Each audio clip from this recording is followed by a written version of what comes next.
qu'elle est restée l'une des technologies les moins chères et les plus accessibles.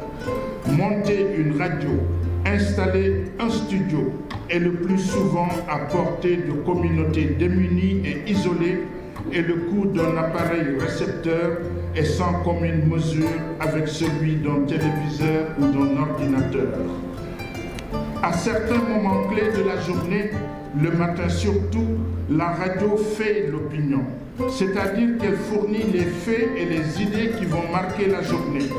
Le soir, quand les grandes audiences sont branchées sur la télévision, la radio prend le temps de se mettre à l'écoute du monde, des communautés et des gens. Dans nos pays, au Mali comme ailleurs, la radio n'informe pas seulement sur les faits du jour, elle est aussi l'un des leviers du développement, du respect des droits humains et de la participation des citoyens. Les radios communautaires créent du lien social, éduquent et enseignent, informent et forment.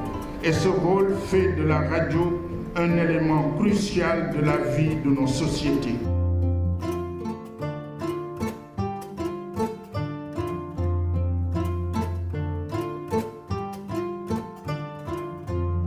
Aujourd'hui, plus que tout, vos radios demeurent le moyen le plus puissant pour œuvrer à apaiser, à réconforter nos populations, pour contrer les extrémistes violents et leurs conflits, en particulier dans les zones sensibles de nos régions du Nord et du Centre, particulièrement exposées à cette réalité.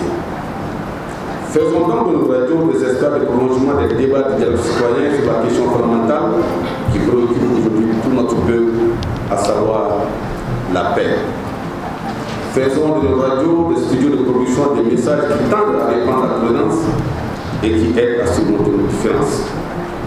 Faisons de nos radios des espaces de tolérance afin de fédérer les communautés autour de l'essentiel, encore une fois, que la paix et de vivre ensemble. N'oublions pas, la radio a été depuis sa création, à l'instar des radios Soudan au Mali jusqu'à Guadeloupe, de nos jours, un puissant instrument de formation de la conscience nationale. Parce que n'oublions pas, la force de la radio permet d'agir sur la formation des opinions et les changements de comportement.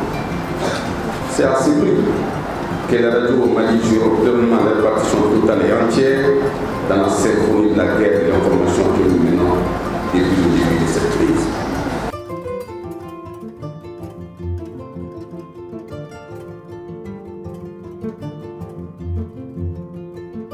Bon, en réalité, si une radio veut avoir de l'audience, il faut que la radio tire son programme de la réalité sociale, économique, culturelle de son environnement.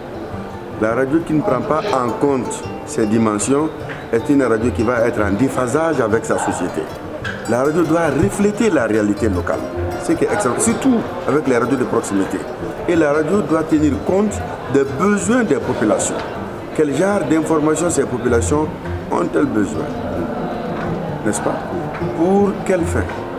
Quels sont les besoins en matière de communication dont les populations ont besoin? C'est en cela que la radio devient utile.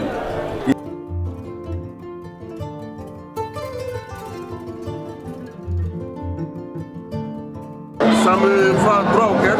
Je ne sais pas comment remercier les studios Tamani.